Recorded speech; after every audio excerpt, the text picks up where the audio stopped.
going, everyone? I'm Matt O'Neill. And John Bartek. And with St. Patrick's Day right around the corner, Matt, what do we got here today? Well, we're going to be talking about Guinness, everyone's favorite for this holiday.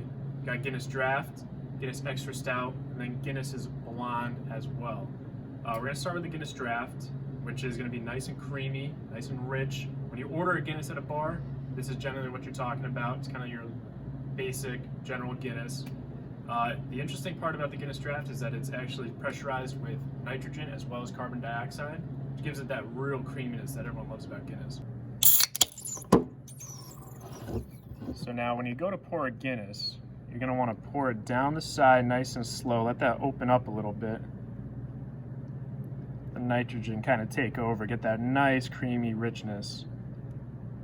And you get to about there and you open it up a little bit.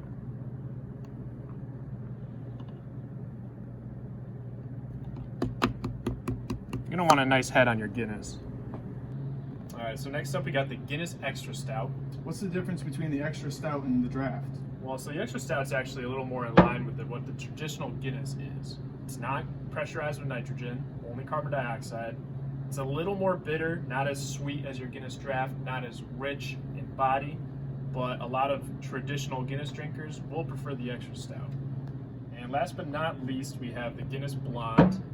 That is more of your lager, pale ale style, not like the other ones. And Guinness opened their factory in Baltimore. They wanted to Americanize their beer a bit, so they swapped the Mosaic hops out in the Guinness Blonde for Citra hops. It's nice and floral, nice and light, very, very easy to drink. Before we go, John, I'm going to show everybody how to make a black and tan, a beverage that's always enjoyed during St. Patrick's Day. All you need to make a black and tan is 1 can of Guinness Draft, 1 pint glass, 1 bottle of any lager or pale ale that you enjoy. I usually go with Bass. And then you're going to need a metal spoon. So first thing you're going to want to do, you're going to want to take your pale ale or your lager. You're going to want to fill this glass up about halfway full.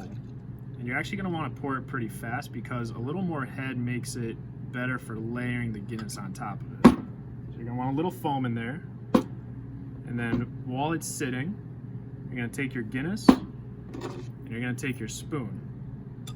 You're going to lay the spoon over the edge like that. And you're going to very, very slowly pour the Guinness over the spoon.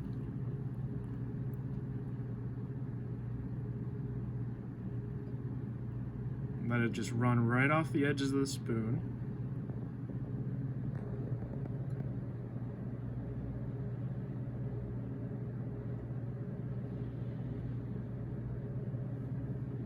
Just like that. And as you can see, you got the tan on the bottom, brown on the top. That's your black and tan.